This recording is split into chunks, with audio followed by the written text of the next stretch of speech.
I'll be explaining the working of the gesture movement for the window. Presently, the system is deactivated. For that to be activated, you need to switch it on.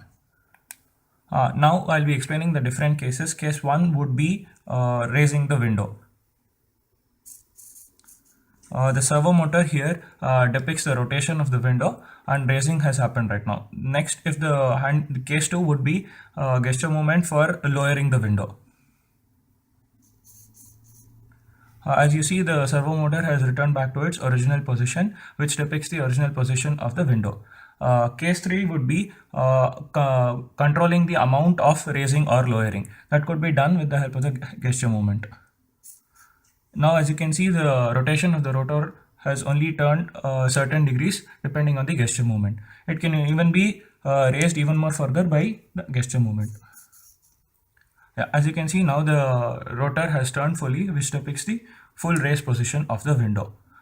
Case 4 would be showing that accidental usage of the system can be avoided by switching it off. And now if the hand gesture movement is carried over, still the window won't be raised or lowered.